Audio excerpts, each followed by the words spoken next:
Canal Rastros do Medo. História: assassino de 99 anos.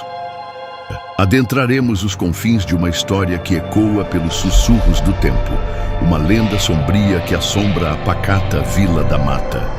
Preparem seus corações, pois a verdade que revelaremos é mais aterradora do que qualquer pesadelo que possam imaginar. A história que vamos desenterrar fala de um mal ancestral, um predador implacável que aterrorizou gerações. Um ser conhecido apenas como o assassino de 99 anos. Vila da Mata, aninhada no coração verdejante do interior, sempre foi um retrato da tranquilidade. Casinhas coloridas, o aroma do café fresco pairando no ar, o riso das crianças ecoando pela praça central. Mas por baixo dessa fachada idílica, um segredo obscuro jazia adormecido, esperando o momento certo para despertar.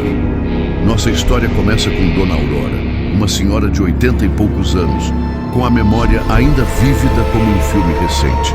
Ela se sentava em sua varanda, tricô em mãos, observando o ir e vir da pequena comunidade.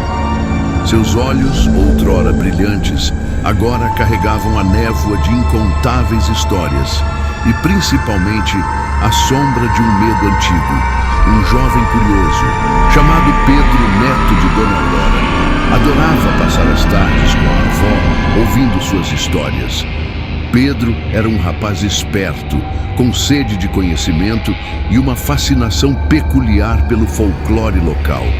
Ele sentia que havia algo mais na história da Vila da Mata do que as lendas de Saci Pererê e Mula Sem Cabeça que sua avó costumava contar.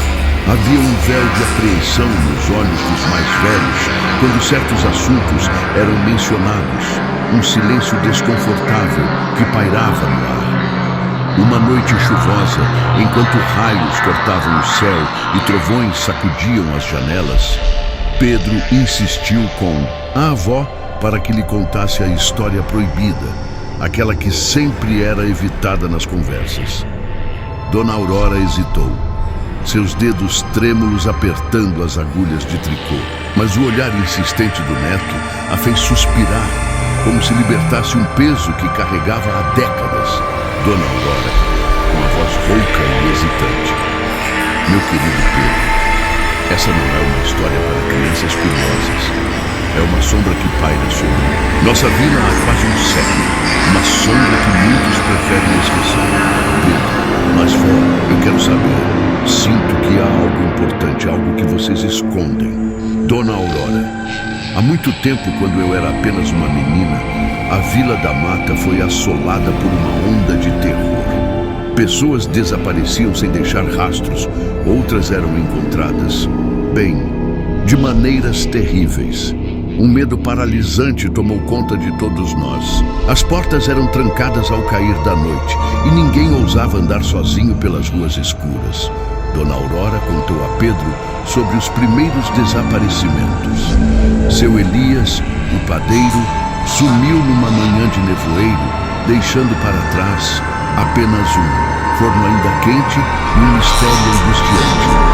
Dona Clotilde, a costureira, evaporou-se de sua casa durante a noite sem que a porta ou janela fossem arrombadas. O pânico se instalou e os moradores começaram a sussurrar sobre uma força maligna que espreitava nas sombras.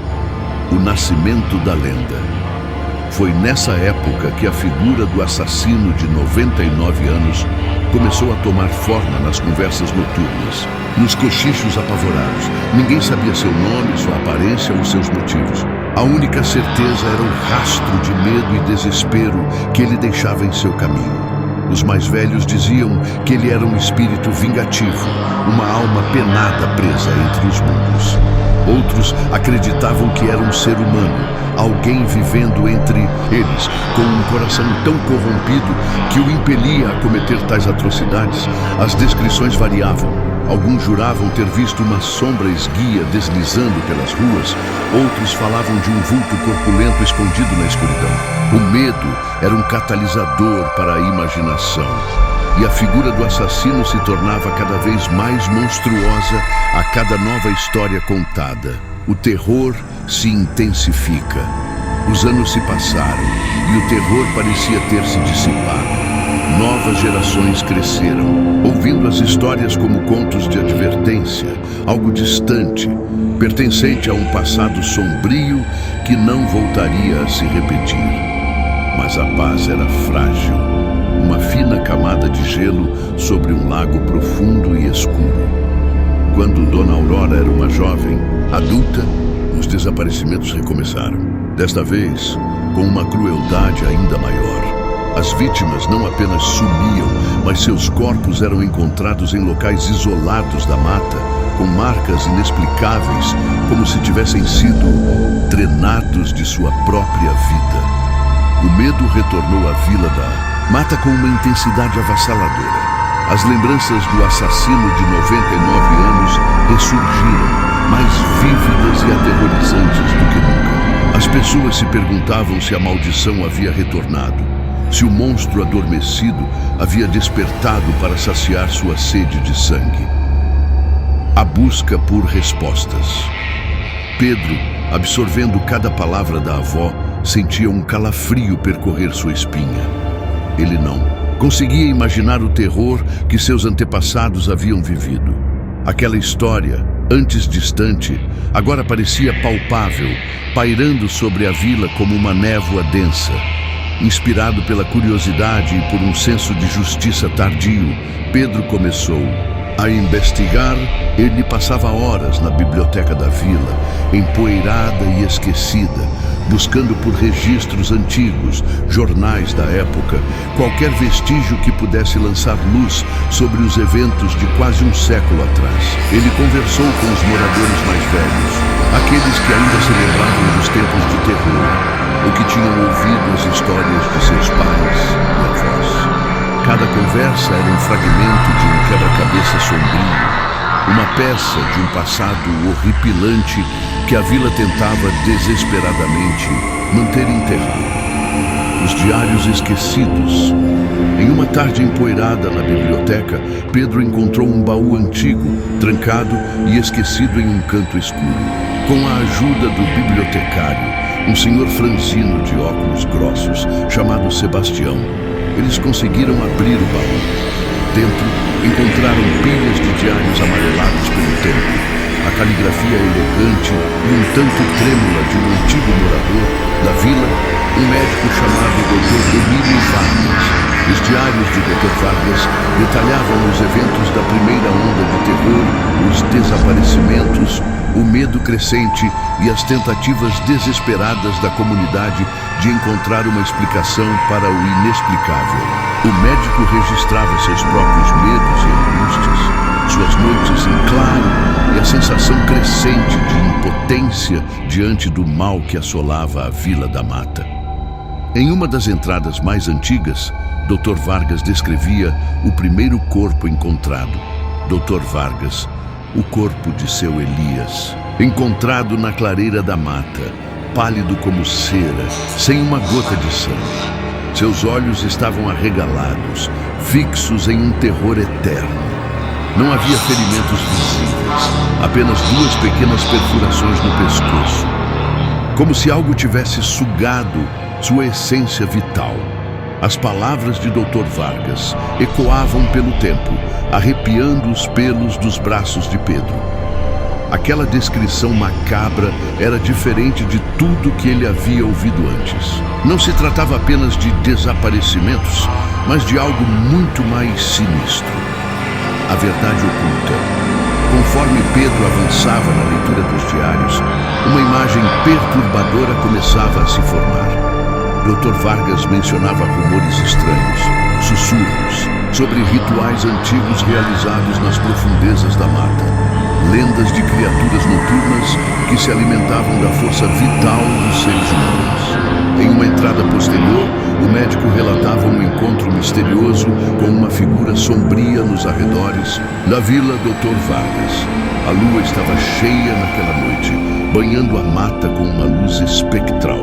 Enquanto voltava para casa, viu uma figura alta e esguia à beira do caminho. Sua pele parecia pálida sob a luz da lua, e seus olhos brilhavam com uma intensidade fria e predatória. Senti um medo visceral, como se estivesse diante da própria morte. A criatura fitou-me por um instante que pareceu uma eternidade e então desapareceu nas sombras da floresta. Aquela descrição gelou o sangue de Pedro. A criatura que Dr. Vargas havia avistado parecia corresponder aos vagos relatos que ele havia ouvido sobre o assassino de 99 anos. Mas o que era essa criatura? De onde ela vinha? E por que havia retornado após tanto tempo? Os diários de Dr. Vargas terminavam abruptamente, com uma última entrada carregada de presságio.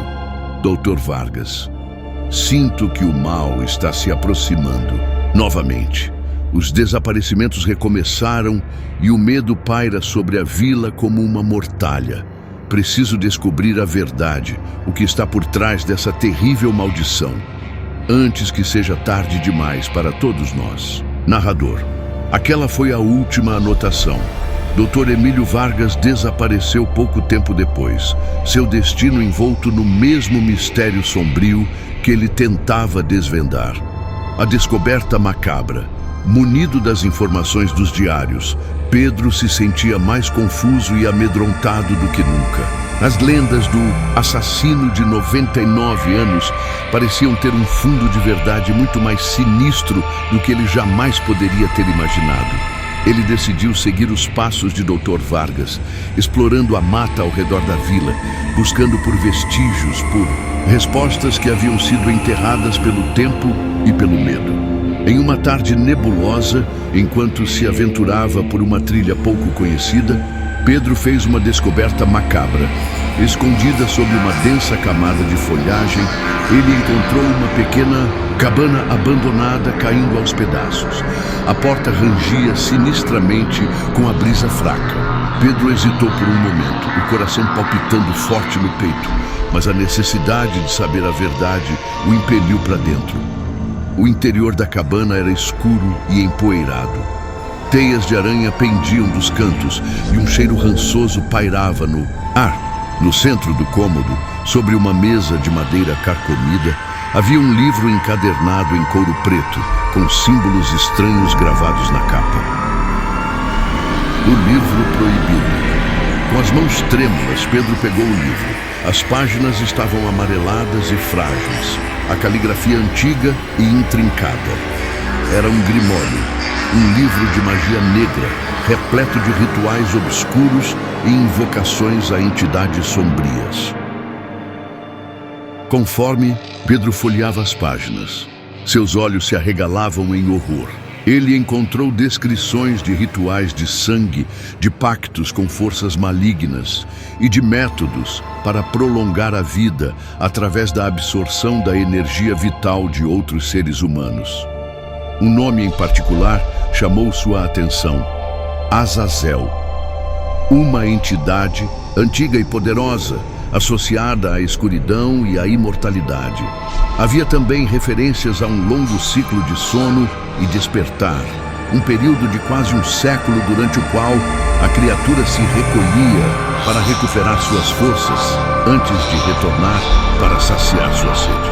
A ficha caiu. O assassino de 99 anos não era uma lenda, não era um espírito. Era algo muito mais real e aterrador. Uma criatura ancestral, ligada a rituais obscuros e capaz de hibernar por décadas, apenas para despertar e semear o terror novamente. O confronto inevitável. Pedro sabia que precisava alertar a vila, revelar a verdade sombria que havia desenterrado. Mas ele também sabia que seria difícil ser acreditado. A lenda do assassino era vista como um conto de terror, algo irreal. Como convencer as pessoas de que a ameaça era real, tangível e mais perigosa do que jamais imaginaram? Enquanto Pedro tentava encontrar uma forma de comunicar sua descoberta, os desaparecimentos recomeçaram na Vila da Mata. Desta vez, com uma frequência alarmante. O medo se espalhou como um incêndio, reacendendo as velhas lembranças e os piores pesadelos. Uma noite, enquanto Pedro voltava para casa pela trilha da mata, ele sentiu uma presença sinistra se aproximando. O ar ficou frio. Um silêncio opressor tomou conta da floresta e uma sombra esguia surgiu entre as árvores. Era ele, o assassino de 99 anos. A criatura era alta e magra, com a pele pálida e olhos que brilhavam com uma luz vermelha e faminta. Seu rosto era uma máscara de crueldade ancestral, marcada por incontáveis séculos de escuridão. Pedro sentiu o terror paralisá-lo por um instante, mas a urgência de proteger sua vila lhe deu forças para reagir. Ele lembrou-se de um dos rituais descritos no Grimório, uma forma de banir a criatura, que envolvia um antigo artefato escondido na igreja da vila. A corrida contra o tempo. Pedro sabia que não tinha tempo a perder. A criatura avançou em sua direção, seus dedos longos e ossudos estendidos como garras. Ele precisava chegar à igreja antes que fosse tarde demais. Em uma corrida desesperada pela mata escura, Pedro fugiu da criatura, o som de seus passos rápidos ecoando pela floresta silenciosa. A criatura o perseguia implacavelmente, sua presença maligna pairando sobre ele como uma sombra sufocante. Ao chegar à vila, Pedro correu para a igreja, um antigo templo de pedra no centro da praça.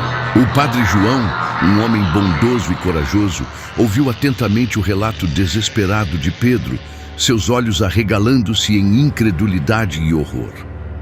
Juntos, eles reviraram o altar e encontraram o artefato mencionado no Grimório, um crucifixo de prata maciça, abençoado por gerações de sacerdotes. Segundo o livro, o artefato possuía o poder de repelir a criatura e, se usado corretamente, até mesmo destruí-la. Enquanto Pedro e Padre João se preparavam, a criatura invadiu a igreja, sua fúria ancestral ecoando pelas paredes de pedra. Seus olhos vermelhos fixaram-se no crucifixo de prata e um rugido bestial escapou de sua garganta. O confronto foi terrível. A criatura era forte e ágil, seus ataques carregados de uma força sobrenatural. Padre João brandia o crucifixo com fé e determinação, enquanto Pedro recitava as palavras do ritual de banimento que havia memorizado do Grimório. A prata sagrada parecia queimar a pele da criatura, fazendo-a recuar com gritos de agonia. As palavras do ritual ecoavam pelo templo, carregadas de poder ancestral. A batalha entre o bem e o mal atingiu seu clímax. Com um último esforço, Pedro ergueu o crucifixo em direção à criatura e proferiu as palavras finais do ritual. Uma luz intensa emanou do artefato, envolvendo o assassino de 99 anos em um brilho ofuscante. A criatura gritou, seu corpo se contorcendo em agonia, antes de se desintegrar em pó, levado por um vento frio que varreu a igreja. A Vila da Mata estava salva, pelo menos por enquanto. O terror do assassino de 99 anos havia chegado ao fim, graças à coragem de Pedro e à fé de Padre João. Mas a verdade sombria que Pedro descobriu deixou uma cicatriz profunda na história da vila. O conhecimento da criatura ancestral e dos rituais obscuros agora fazia parte do folclore local. Um lembrete constante de que o mal pode se esconder nas sombras por séculos, esperando o momento certo para despertar. Dona Aurora abraçou o neto, com lágrimas nos olhos, aliviada e grata por sua bravura. A vila aos poucos começou a se recuperar do medo, mas a sombra do passado ainda pairava sobre a Vila da Mata, sussurrando a lenda do assassino de 99 anos. E Pedro, o jovem curioso que desvendou um segredo sombrio, Sabia que os rastros do medo nem sempre desaparecem completamente. Eles podem se ocultar, adormecer, mas a história da Vila da Mata provava que o mal pode ressurgir quando menos se espera. E assim termina mais um mergulho nos rastros do medo. Uma história sombria que nos lembra que por trás da mais bela fachada, segredos aterrorizantes podem estar à espreita. Se você gostou desta jornada horripilante e quer explorar outros mistérios sombrios, não se esqueça de deixar seu like neste vídeo e se inscrever no canal Rastros do Medo para não perder nenhuma de nossas futuras explorações do inexplicável. E agora mesmo aqui na tela está aparecendo mais um vídeo do nosso canal que certamente irá te gelar a espinha. Não deixe de conferir.